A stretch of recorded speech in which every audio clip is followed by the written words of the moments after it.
పాత్రికేయ electronic media social media మిత్రులకు ఉద్యమ నమస్సులు. ఇది రాష్ట్రంలో దేశంలో కాదు ఒక అరుదైన ఒక లాకప్ డెత్గా దీన్ని మీరు పరిగణలోకి తీసుకోవడానికి మీకు సమాచారం ఇవ్వడం కోసం ప్రెస్ మీట్ జరుగుతుంది. అరుదైన కేసుగా మీ నోటీసులకు తీసుకొస్తున్నా. దీన్ని ప్రధానంగా దృష్టి పెట్టుకోవాల్సిందిగా కోరుతున్నాను. అరుదైన కేసు అంటున్నా.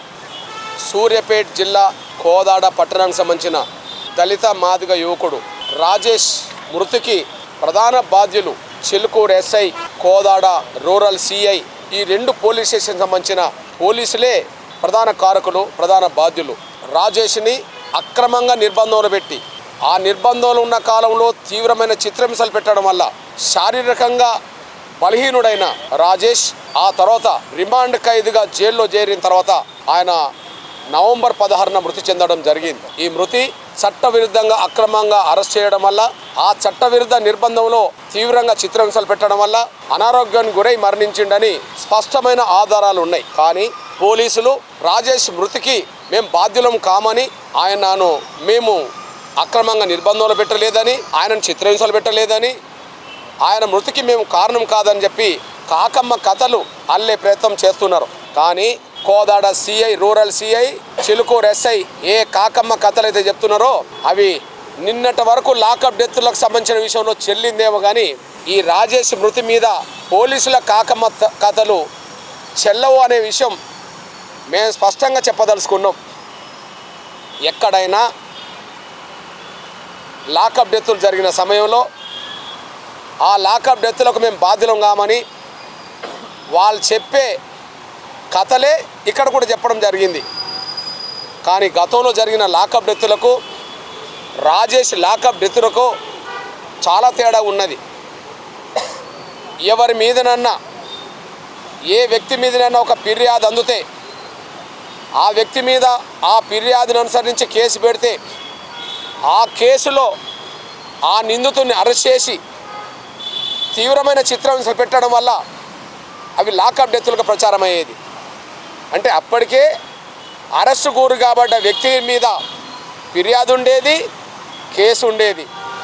అట్లాంటి సమయంలో మేము కొట్టలేదు, మా హింస వల్ల చనిపోలేదని చెప్పుకోవడానికి అవకాశం ఉండేది. ఇప్పటి వరకు దేశంలో, రాష్ట్రంలో జరిగిన లాకప్ డెత్తులు ఎవరైతే లాకప్ డెత్తు గురైనరో వాళ్ళ మీద అంతకుముందే ఫిర్యాదు ఉంటుంది, వాళ్ళ మీద ఎఫ్ఐఆర్ నమోదై ఉంటుంది. ఫిర్యాదు, ఎఫ్ఐఆర్ నమోదైన తర్వాత అరెస్ట్ అయినట్టుగా ఉంటుంది.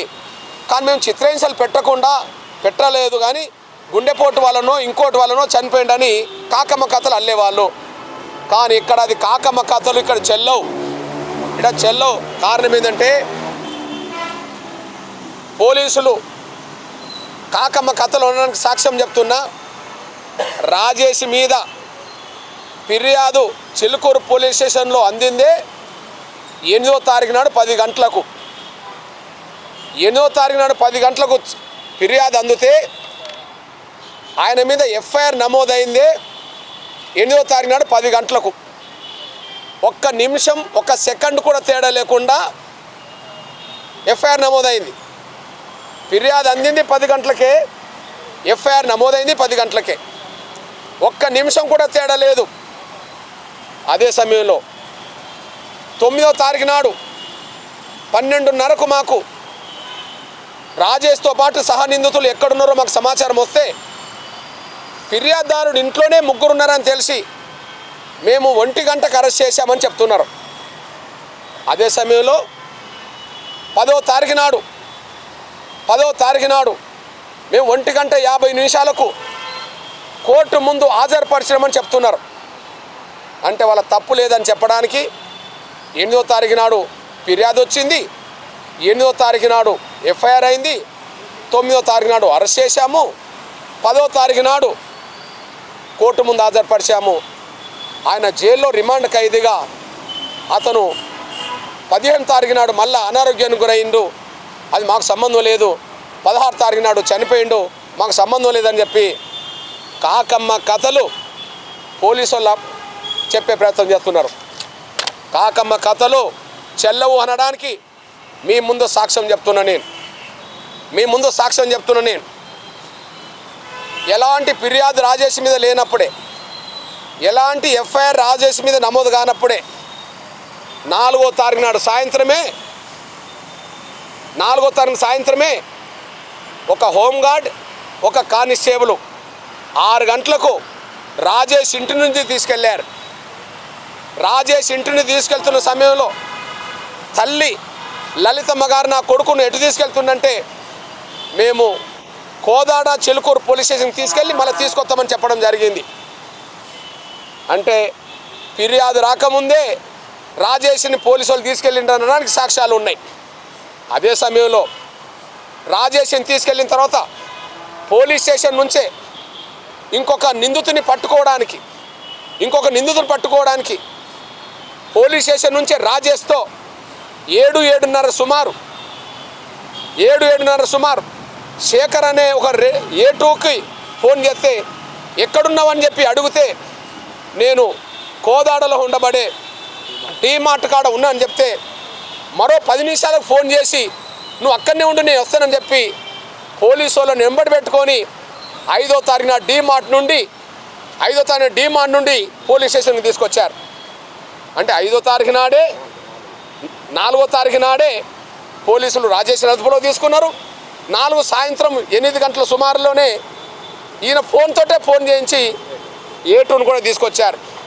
అదే సమయంలో ఈ రాజేష్ బంధువులు డేవిడ్ అండ్ సంతోష్ శ్రీకాంత్ అనేటైన వెళ్ళి సిఐకి జమానత్ మీద సంతకం పెట్టి 11 గంటల రాత్రిని ఇంటికి తీసుకొచ్చారు. సిఐకి జమానత్ మీద సంతకం పెట్టి డేవిడ్ సంతకం పెట్టి రాయించి తీసుకొని వచ్చారు. అదే సమయంలో 5వ తారీఖు నాడు ఉదయం 6 గంటలకే పోలీసులు వీళ్ళని రప్పించుకొని ఈ A4 అనబడుతున్న రాజేష్, A2 అనబడుతున్న శేఖర్ని తీసుకొని A1 అనబడుతున్న నగేష్ ఇంటికి పోలీసు వాళ్ళు వెళ్ళారు. ఆ నరేష్ను కూడా 7-8 గంటల సుమారు స్టేషన్కి తీసుకొచ్చారు.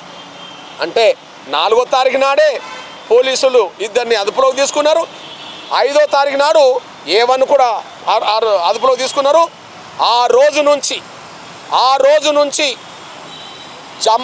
నుంచి కేసు నమోదై అరెస్ట్ చేసేంతవరకు కోదాడ చిలుకూరు పోలీస్ స్టేషన్లోనే 3 ఉన్నారు. ఇక రెండో విషయం, ఇదే రాజేష్ ఫోన్తో నరేష్ వాళ్ళ భార్యకు ఫోన్ చేసి 1 లక్ష రూపాయలు రాజేష్కు ఏపిస్తే 50,000 ఒకసారి, 49,000 ఒకసారి, 1,000 ఒకసారి రాజేష్ అకౌంట్లో జమ చేయడం జరిగింది మధ్యాహ్నం పూట.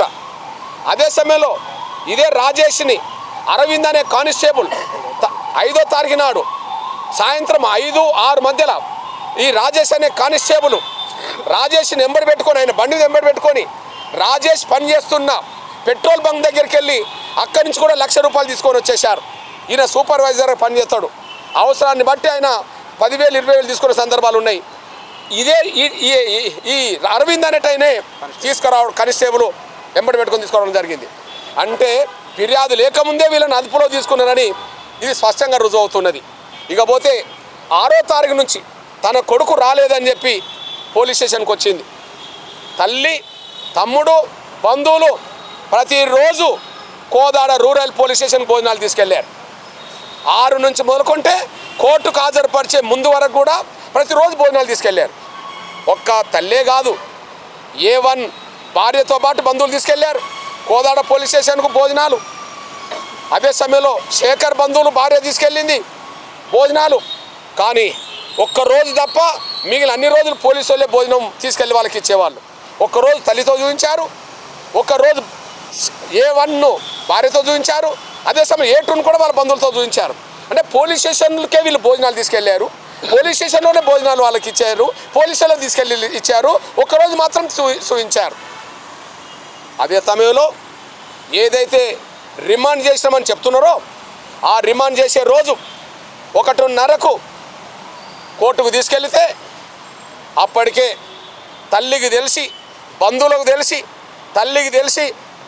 తెలిసి కోర్టు ప్రాంగణంలోకి వెళ్తే ఇద్దరు పోలీసు వాళ్ళు ఆయనను కోర్టు ప్రాంగణంలో చెరో భుజం పట్టుకొని తిప్పుతుంటారు. అంటే నడవలేని పరిస్థితిలో నిలబడలేని పరిస్థితుల్లో రాజేష్ ఉంటే ఆయనను తిప్పుతుంటారు.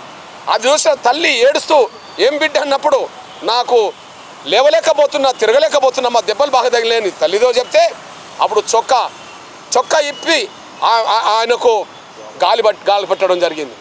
ఆయన ఇంకొక 20 నిమిషాలకు కోర్టు ముందు హాజరుపరిచే ముందు, జడ్జి ముందు హాజరుపరిచే ముందు ఈయన లేవలేని పరిస్థితిలో ఉంటే, ఈయన రాజేష్ లేవలేని పరిస్థితిలో ఉంటే వెంటనే పోలీసు వాళ్ళు A2 ల్యాబ్ టెక్నీషియన్ అరే ఈయన లేవలేని పరిస్థితిలో ఉన్నాడు, నిలబడలేని పరిస్థితిలో ఉన్నాడు, మరి కోర్టు ముందు హాజరుపరిస్తే మనకి ఇబ్బంది అవుతుందని చెప్పి వెంటనే ఏదైనా ఇంజక్షన్ చెప్పి మనం చెప్తే వెంటనే A2తో మళ్ళా బంధువులను పంపి తమ్ముడు అనబడుతున్న రాజేష్ సొంత తమ్ముడు ప్రేమ్ కుమార్ అనేట ఆయన బంధువును పోలీసు వాళ్ళే కోర్టులో ఉన్నవాడు పోలీసు వాళ్ళే మెడికల్ షాప్కు పంపించి ఈ A2తో ఫోన్లో మాట్లాడించి హై కార్డ్ అనే ఇంజక్షన్ను తీసుకొచ్చి పోలీసుల సమక్షంలోనే సీసీ కెమెరాకి ఎదురుగానే అది చూసుకోలే వాళ్ళు. కోర్టు ప్రాంగణంలో సీసీ కెమెరా ఉంటే ఆ సీసీ కెమెరాకి ఎదురుగానే ఆయనకు కుడి చేయి నరానికి హై కార్డ్ అనే ఇంజక్షన్ ఇప్పించిన వెంటనే 20 నిమిషాలు రిలీఫ్ అయిన వెంటనే అది కండరాలు పట్టుతోనో ఇంకోటి పడుతూనో రిలీఫ్ అవుతుందంట. అది వెంటనే హై కార్డ్ ఇంజక్షన్ ఇచ్చిన తర్వాతనే కోర్టుకు హాజరుపరచడం జరిగింది.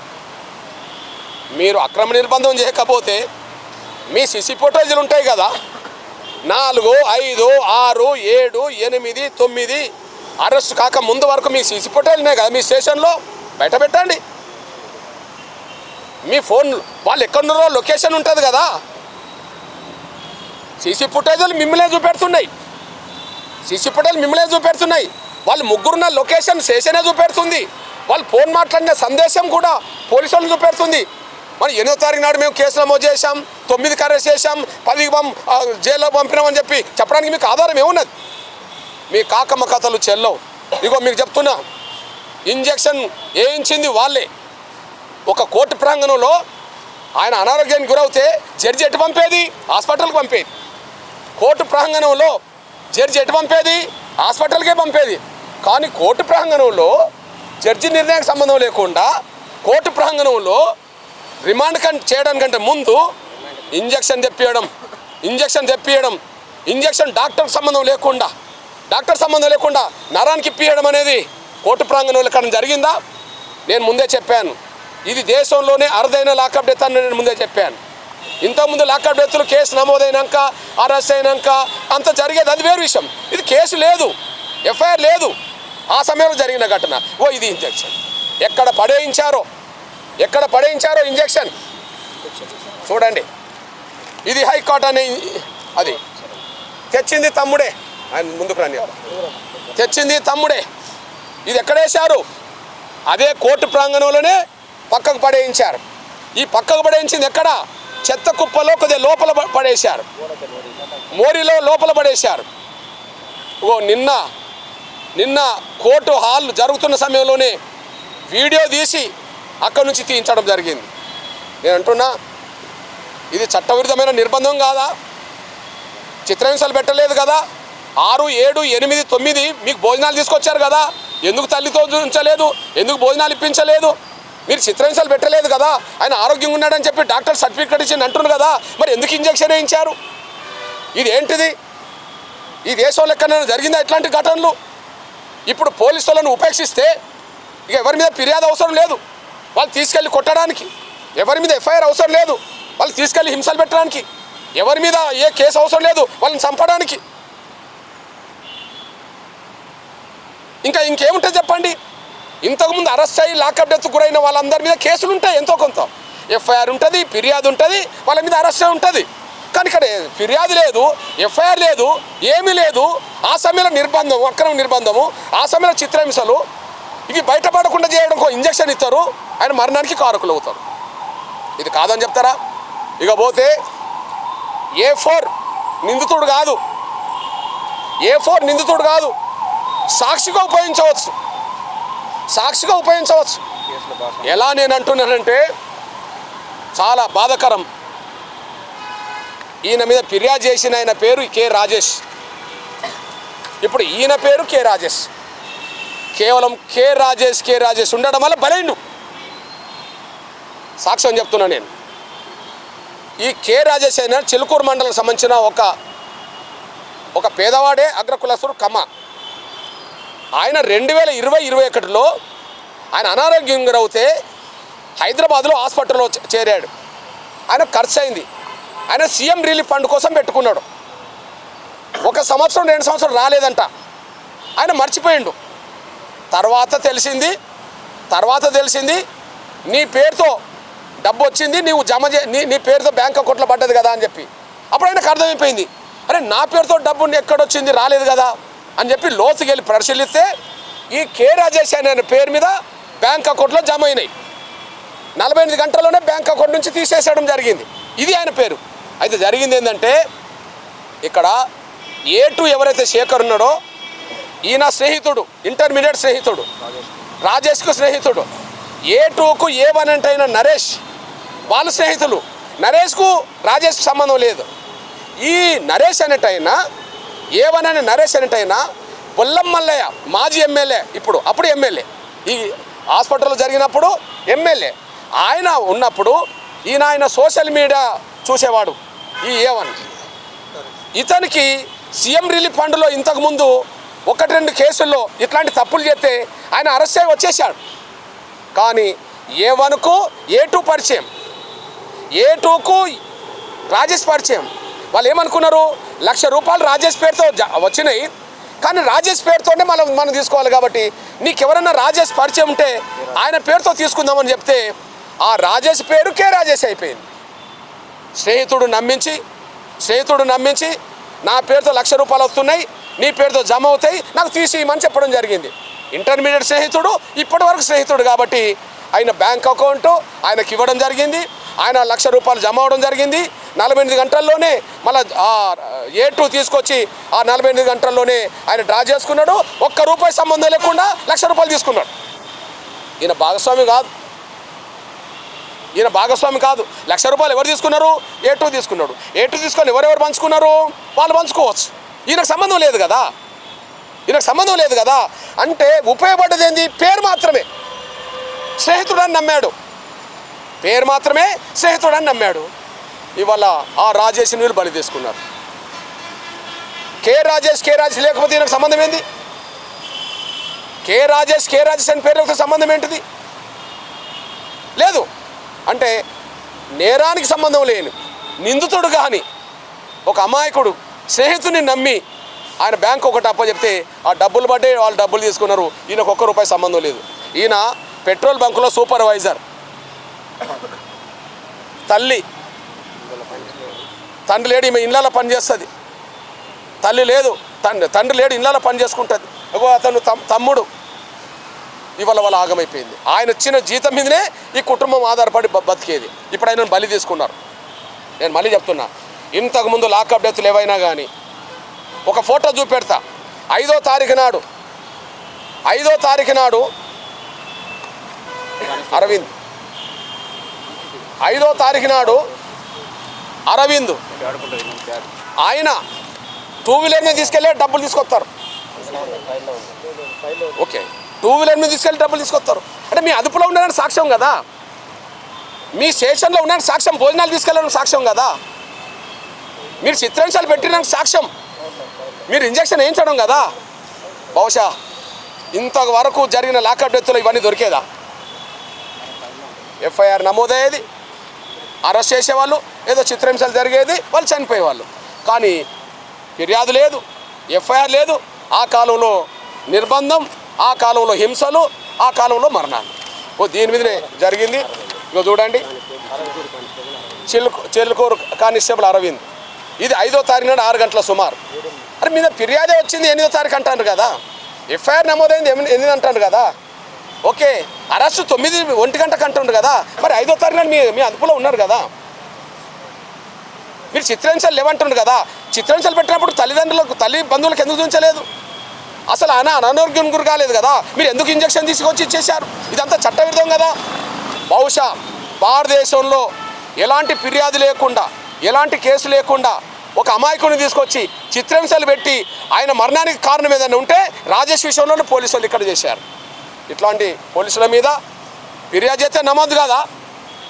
ఒక ఎస్సీఎస్లే కాదు, ఎవరన్నా ఒక వ్యక్తి పోయి పోలీస్ స్టేషన్లో మాకు ఈ అన్యాయం జరిగిందని ఫిర్యాదు చేస్తే వెంటనే ఫిర్యాదును ఎఫ్ఐఆర్ చేయాలి. సాక్ష్యం ఏంటిది? రాజేష్ ఫిర్యాదు చేశాడు 10 గంటలకు, 10 గంటలకి ఎఫ్ఐఆర్ అయిపోయింది కదా, ఒక నిమిషం తేడా లేకుండా. రాజేష్ ఫిర్యాదు చేశాడు 10 గంటలకు, ఒక నిమిషం తేడా లేకుండా ఫిర్యాదు ఎఫ్ఐఆర్ అయిపోయింది కదా. మరి తల్లి 17వ తారీఖున డెడ్ బాడీ వస్తే, 16 చనిపోతే 17 డెడ్ బాడీ ఇంటికి వస్తే 18వ తారీఖు నాడు పోయి డిఎస్పీకి ఫిర్యాదు చేసింది కదా.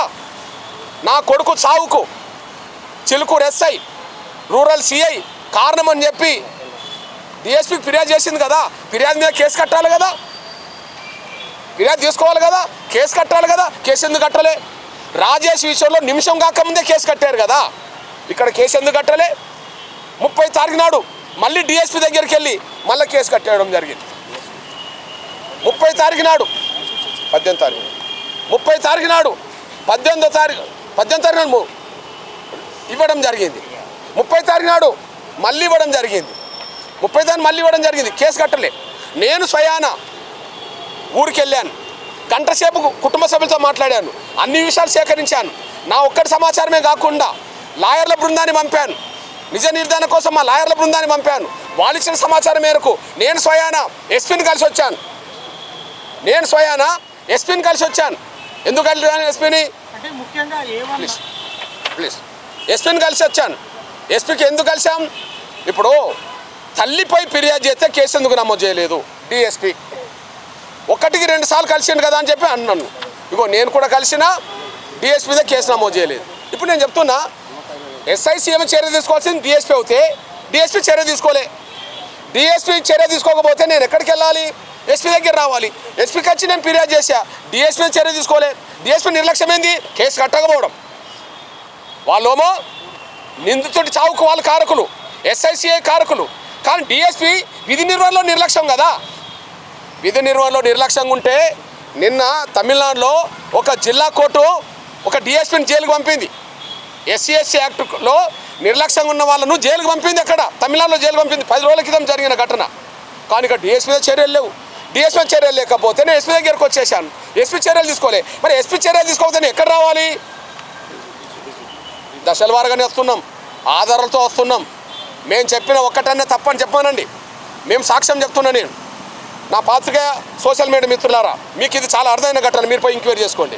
ఒక విషయం గుర్తు చేస్తున్నా. నేను పోలీసు వాళ్ళు ఎక్కడన్నా ఒక కేసు విచారణ చేస్తున్నప్పుడు, ఒక నేరం జరిగినప్పుడు ఆ నేరస్తులను అరెస్ట్ చేసిన సమయంలో ఏం చూపెడుతుంటారు?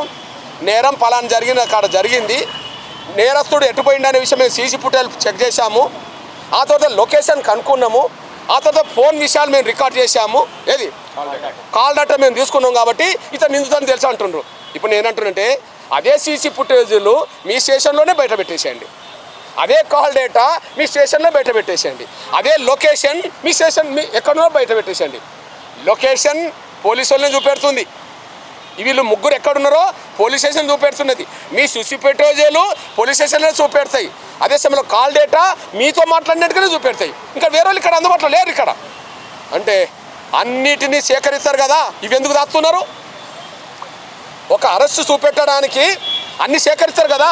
సీసీ ఫుటేజ్ ఇప్పుడు ఒక కేసు విషయంలో ఇప్పుడు 99% దేనికి ఆధారపడుతున్నారు? CC footage. దేనికి ఆధారపడుతుండ్రు? Call data. దేనికి ఆధారపడుతుండ్రు? లొకేషన్ కదా. ప్రతి కేసులో ఈ మూడింటి మీద ఆధారపడుతున్నారు కదా. ఈ కేసులో 3 ఎందుకు దాస్తున్నారు? ఈ కేసులో మీ 3 ఎందుకు దాస్తున్నారు? సీసీ ఫుటేజ్ బయట పెట్టండి, చూపించండి. కాల్ డేటా బయట పెట్టండి, చూపించండి. వాళ్ళు ముగ్గురు ఏ లొకేషన్లో ఎప్పుడెప్పుడు ఉన్నారో చూపించండి, అయిపోతుంది. ఈ 3 లొకేషన్లు మిమ్మల్ని చూపెట్టకపోతే ఈ కేసు విషయంలో నేను వెనుకకు తగ్గుతా, మా వాళ్ళు కూడా వెనుకకు తగ్గుతాం. ఖచ్చితంగా నిందితులు వాళ్ళే కాబట్టి చెప్తున్నాం, వెంటనే ఎస్సీ యాక్ట్ వాళ్ళ మీద అమలు జరగాలి. 302 హత్యా నేరం కేసు పెట్టాలి, వాళ్ళని వెంటనే సస్పెండ్ చేయాలి. మిగతా విషయాలు ప్రభుత్వం నుంచి రావాల్సింది ఏంటనే విషయం మేము తెలుసుకుంటాం. కానీ డిపార్ట్మెంట్ పరంగా రావాల్సింది మాత్రం, చేయాల్సింది మాత్రం వాళ్ళ విధి నిర్వహణలో విఫలమైన వాళ్ళు డిఎస్పీ ఎస్పీ కేసు పెట్టమని చెప్పి డిఎస్పీకి వెళ్తే పెట్టలేదు కదా, విధి నిర్వహణలో నిర్లక్ష్యం కదా. ఎందుకు పెట్టలేదని అడగడానికి ఎస్పీ దగ్గరికి వెళ్తే ఎస్పీ చొరవ తీసుకోకపోను 30 యాక్ట్ పెట్టిండు కదా జిల్లాలో. జిల్లాలో 30 యాక్ట్ పెట్టిండు అతను. అంటే ఎస్పీ మీద చర్య తీసుకోవాల్సిందే కదా. చట్టపరమైన చర్యలు ఎస్ఐసి మీద తీసుకోవాలి, శాఖపరమైన చర్యలు డిఎస్పీ ఎస్పీ మీద తీసుకోవాలని చెప్పి నేను డీజీపీ గారిని కలవడం జరిగింది. ఈ విషయంలో మేము స్పష్టంగా చెప్తున్నాం, ఒకటి 302 కేసు మర్డర్ కేసు వీళ్ళ మీద పెట్టాల్సిందే, అక్రమ నిర్బంధం చిత్రహింసల వల్లనే జరిగింది. 2 ఎస్సీ కాబట్టి ఎస్సీ యాక్ట్ పెట్టాల్సిందే. 3 ఖచ్చితంగా నిపుణులైన ఫోరెన్సిక్ నిపుణులైన డాక్టర్ల బృందంతో మళ్ళీ రీపోస్ట్ మార్టం చేయాల్సిందే.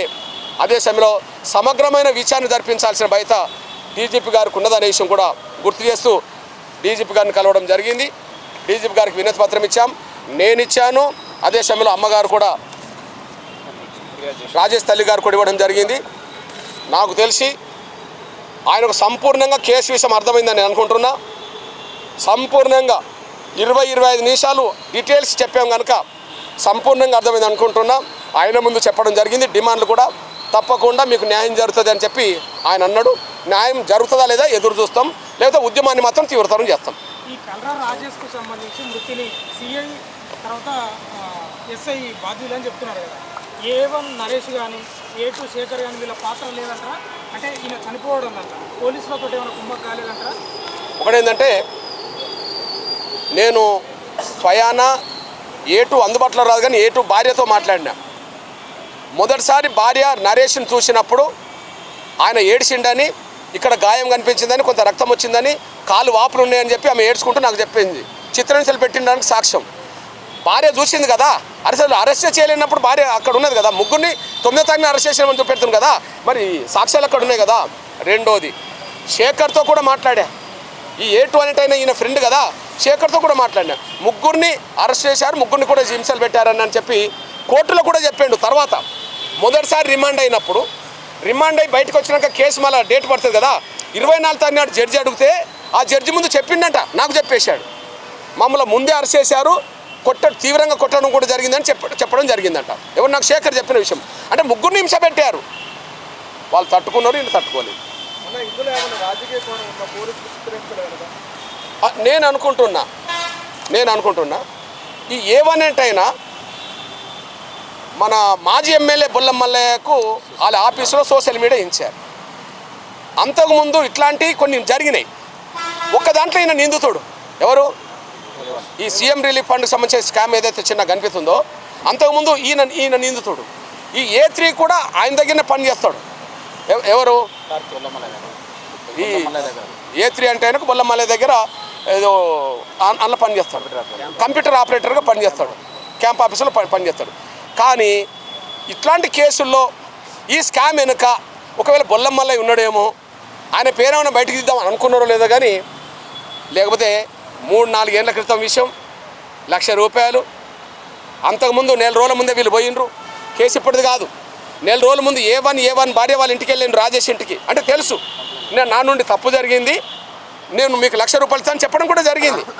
కానీ ఏ కారణం వల్ల అయినా సరే ఈ ఫిర్యాదు తీసుకున్న తర్వాత ఫిర్యాదుదారుడు ఎస్ఐ లేదా సిఐ టార్చర్ వీళ్ళందరినీ పెట్టడంలో ఇంకేమన్నా పరోక్షంగా ప్రత్యక్షంగా మల్లయ్యో ఇంకెవరన్నా ఉన్నారా అని తెలుసుకోవడం కోసం జరిగిన సంఘటనే వీళ్ళని చిత్రహింసలు పెట్టడం దారితీసింది. లేకపోతే ఈయన సాక్షిగా తీసుకోవచ్చు. ఎవరు, ఈయన డబ్బులకు సంబంధం లేదు కదా.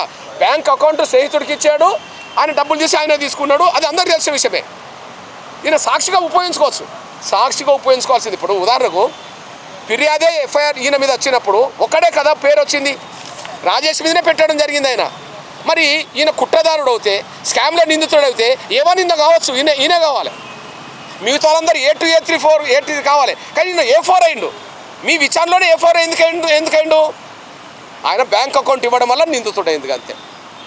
లేకపోతే కేసులో ఉన్నాడు అనుకో, డబ్బులు తీసుకొని పంచుకుంటే ఈయన నిందితుడు కావాలి కదా, ప్రధాన నిందితుడు కావాలి కదా. ప్రధాన నిందితుడి పేరు ఒకటే ఉంటే కేసులో 4 అవుతే 4వ నిందితుడుగా మారిందంటే అర్థమైంది. బ్యాంక్ అకౌంట్ ఇవ్వడం వల్ల ఇదంతా జరిగిందని చెప్పి కేసు నమోదైంది. దానివల్ల ఈయన బలైండ్ అనేసి కూడా మీరు దృష్టికొస్తున్నాను నేను. ఇది నాకు తెలిసి మల్లయ్య పేరుని రప్పించుకోవడానికో ఇంకోటి పేరు రప్పించుకోవడానికో పొలిటికల్గా మల్లయ్యని బలహీనం చేయడానికో ఏదో కారణం కావచ్చు, కానీ లేకపోతే ఇంత చిత్రహింసలు పెట్టి చంపాల్సిన అవసరం లేదు. పరోక్షంగా ఏదైనా జరిగి ఉండవచ్చు అనే విషయం మీరు దృష్టికొస్తున్నాను. ఓకే, ఇప్పుడు మీ దృష్టికి తీసుకొస్తున్నా.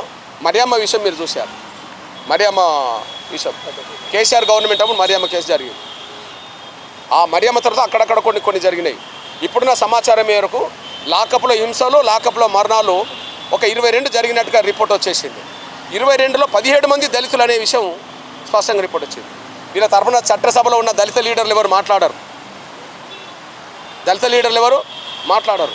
వీళ్ళ తరఫున అడిగే దిక్కు ఉండదు. కాబట్టి మీరు గమనించండి. ఇంకో విషయం చెప్తున్నా, ఆడ ఎస్ఐ రెడ్డి కాకపోతే ఆయన ఇంతవరకు కాపాడేవాళ్ళ. SI Reddy, DSP Reddy, MLA Reddy. ఇంకో విషయం గుర్తు చేస్తున్నా, ఈ మధ్యకాలంలో వరంగల్లో ఒక సంఘటన జరిగింది. ఒక దళిత మహిళను ఆమె హోటల్ నడుపుతుంటే ఈ మధ్యకాలంలోనే ఒక దళిత మహిళను ఒక ఎస్ఐ పోయి అక్కడ వేధించాడు. ఆమె ఫిర్యాదు చేసింది. నా హోటల్కి వచ్చి ఎస్ఐ నన్ను ఫిర్యాదు చేసింది. ఫిర్యాదు చేస్తే వెంటనే ఎఫ్ఐఆర్ అయింది. ఆయన అరెస్ట్ అయ్యిండు, ఆయన సస్పెండ్ అయ్యిండు, ఎస్సీ కింద సస్పెండ్ అయ్యిండు. ఆధారం ఏంటిది? సీసీ ఫుటేజ్ ఆధారం. ఒక ఎస్ఐ, ఇది మరియమ్మ కేసు. ఈ మరియమ్మ కేసులో అప్పుడు కూడా నేను సీరియస్గా స్పందించా. అప్పుడు డీజీపీని కలిసా మరియమ్మ కేసులో. అప్పుడు ఉద్యమం చేశాం. ఇప్పుడు మరియమ్మ కేసు విషయంలో నేను స్పందించేందుకు కూడా చెప్తున్నాను. ఓకే, ఇది చూడండి.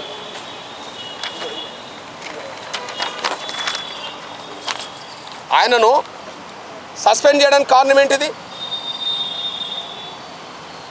ఎస్సీ యాక్ట్ ఎందుకు పెట్టిండ్రు? ఒక ఫిర్యాదుల ఆధారం ఉన్నదా లేదా? సీసీ ఫుటేజే ఆధారం. మరి ఇక్కడ మీ స్టేషన్లో సీసీ ఫుటేజ్లు ఉన్నాయి కదా, వాళ్ళు మీ స్టేషన్లో ఉన్నారని లొకేషన్లు చెప్తాయి కదా, మీరే వాళ్ళతో సంప్రదించిందని చెప్పి కాల్ డేటా చెప్తుంది కదా. మీరు బయట పెట్టుకోండి, మీరు బయట పెట్టేసండి. ఇవన్నీ స్పష్టంగా అనిపిస్తున్నాయి. ఏది ఏమైనా దళితుల జోలికి వస్తే ఏం కాదు అనే పద్ధతిలో ఎక్కడో ఒకటి జరుగుతుంది. మీ దృష్టి తీసుకొస్తున్నాను నేను. అదే ఈ లాకప్ డెత్ కేసులో ఆ సురేష్ రెడ్డి, ఆయన పేరు చిలుకూరు ఎస్ఐ సురేష్ రెడ్డి స్థానంలో ఒక మాలో ఉన్నాడు అనుకోండి, ఒక బీసీ కూడా ఉన్నాడు అనుకోండి, ఆయన ఇప్పుడు సస్పెండ్ అయ్యేవాడు, ఆయన మీద కేసు అయ్యేది, ఆయన రిమూవ్ కూడా అయ్యేవాడు. ఆడ చనిపోయింది మాదిగా, దానికి ప్రధాన కారకుడు రెడ్డి, ఆడ డిఎస్పి రెడ్డి, ఆడ ఎమ్మెల్యే రెడ్డి. నిందితుల మీద చర్య చేపట్టట్లేదు. ఆ స్థానంలో మీరు గమనించండి, దళితుల మీద ఏ చిన్న ఫిర్యాదు వచ్చినా ఇక తీసుకెళ్ళి హింసలే. కానీ ఎక్కడన్నా ఈ లాకప్ డెత్ కేసులో ఒక రెడ్డి మీద లాకప్ డెత్లో రెడ్డి చనిపోయిందని, ఒక వెలమదోర బిడ్డ చనిపోయిందని, లేదా ఇంకోటి చనిపోయిందని మీకు లాకప్ డెత్ కేసులు ఎవరైనా చూస్తామా? ఎక్కడ చనిపోయినా 80% దళితులు, తర్వాత బీసీ లేదా మైనార్టీలు అక్కడక్కడ చనిపోయిన రికార్డు మనకు కనిపిస్తుంది. అంటే అట్టడుగు బలహీన వర్గాల మీదనే పోలీసుల హరాస్మెంట్ పెరిగింది అనడానికి ఇది సాక్ష్యం. కానీ ఇక్కడ మాత్రం మేము వదిలిపెట్టే ప్రసక్తే లేదు. దీని మీద తగిన న్యాయం అంటే వాళ్ళ మీద కేసు నమోదు చేయాలి, వాళ్ళని అరెస్ట్ చేయాలి, వాళ్ళని సస్పెండ్ చేయాలి. రీపోస్ట్ మార్టం నిపుణులైన వైద్యులతోటి, ఫోరెన్సిక్ వైద్యులతోటే రీపోస్ట్ మార్టం చేయించాలని చెప్పి మేము డిమాండ్ చేస్తున్నాం. డీజీపీ విచారణకు ఆదేశించకపోతే ఎస్పీ నిర్లక్ష్యం చేసిండు, వీళ్ళంతా డిఎస్పీ నిర్లక్ష్యం చేసిండు, డీజీపీ కూడా నిర్లక్ష్యం చేస్తే మీ కార్యాచరణ ఎలా ఉండబోతుంది? కల్లర్ రాజేష్ ఈ విషయం మనస్సాక్షిగా చెప్తున్నాం. పోలీసు వాళ్ళు అంతటా తప్పించుకుంటారు, కానీ మా ఆధారాలు బట్టి ఇప్పుడు తప్పించుకోవడానికి అవకాశం లేదు. ఇక్కడ పోలీసు వాళ్ళు చాలా కేసుల్లో తప్పించుకుంటారు, ఇక్కడ తప్పించుకోవడానికి ఆధారాలు లేవు. అన్ని ఆధారాలు మూసేస్తాం. డీజీపీ దగ్గరికి వచ్చాం, ఎస్సీ కమిషన్ దగ్గరికి పోయాం, నేషనల్ కమిషన్ దగ్గరికి వెళ్ళాం. నేషనల్ కమిషన్ ద్వారా ముందు ఎస్సీ కమిషన్ ద్వారా మామ అనిపించుకునే ప్రయత్నం చేశారు. తిరిగి మళ్ళీ రీఎంక్వైరీ జరగబోతుంది. అక్కడికి వీళ్ళు రావాల్సిందే. ఓకే, మానవ హక్కుల కమిషన్ దగ్గరికి వెళ్తాం, అక్కడికి వీళ్ళు రావాల్సిందే. ఏ వ్యవస్థను కూడా మేము వదిలిపెట్టాం. సేమ్ టైం ఉద్యమాన్ని వదిలిపెట్టాం. 22వ తారీఖు నాడు చెలో కోదాడ ఉన్నది. 12వ తారీఖు నాడు ఉండబెట్టారు కోదాడ. కొద్దిగా అక్కడ ఎన్నికల వాతావరణం ఉండడం వల్ల మేము 22కు మలుచుకున్నాం. 22 కోదాడ ఉంటుంది. కోదాడకు మొత్తం రారు, తెలంగాణ మొత్తం రాదు, లేదు జిల్లా రాదు. కోదాడ నియోజకవర్గం ఉండబడితే మొత్తం మాదిగలు, దళితులు, పేద వర్గాలందరినీ అక్కడ సమీకరిస్తాం. అప్పటికీ న్యాయం జరగలేదు, న్యాయం చేస్తామన్నాడు. ఏజీపీ గారి మీద ఒక నమ్మకం ఉన్నది అనుకుందాం, న్యాయం చేస్తాం. ఆయనకు సంపూర్ణంగా అర్థమైపోయింది. మేము ఇంజక్షన్ కూడా చూపించాం కదా. మేము 5వ తారీఖు నాడు సాయంత్రం పూట అరవింద్ పోలీస్ కానిస్టేబుల్ దగ్గర నుండి చూపించాము కదా. వాళ్ళు చెప్పేది తప్పని ఆధారాలు చూపెట్టాం కదా. కాబట్టి ఖచ్చితంగా నాకు అర్థమైంది, దీని మీద సంపూర్ణంగా మీకు న్యాయం జరుగుతుందని చెప్పడం జరిగింది. న్యాయం అంటే మేము ఏమీ అడగలేదు. వాళ్ళని కేసు నమోదు చేయాలి, వాళ్ళని సస్పెండ్ చేయాలి, రీపోస్ట్ మార్టం చేయాలని చెప్పి మేము చెప్పడం జరిగింది. దాని మీద ఏమవుతుందో చూద్దాం. ఏదైనా సరే ఈ కేసును మేము వదిలిపెట్టాం, ఎంత దూరమైనా పోతాం. అంటే ఇప్పుడు రాజేష్ మీద ఆధారపడ్డ కుటుంబానికి ఎక్స్గ్రేషియా ఏమైనా డిమాండ్ చేస్తారా గవర్నమెంట్ నుంచి? ఓకే, ముందు పర్టికులర్గా కేసు నమోదు చేయించడం మీద, వాళ్ళని సస్పెండ్ చేయడం మీద మొదటి ఉన్నాయి. ఆటోమేటిక్గా కేసు నమోదు అవుతే సస్పెండ్ అయిన తర్వాత ఆటోమేటిక్గా చట్టబద్ధంగా ప్రభుత్వం నుంచి ఏం రావాలో ఆ ప్రభుత్వం మీద మేము ఒత్తిడి తీసుకొచ్చే ప్రయత్నం అది చేస్తాం. అది రెవెన్యూ సివిల్ మ్యాటరు, ఇది క్రిమినల్ మ్యాటర్. థ్యాంక్ యూ నాన్న.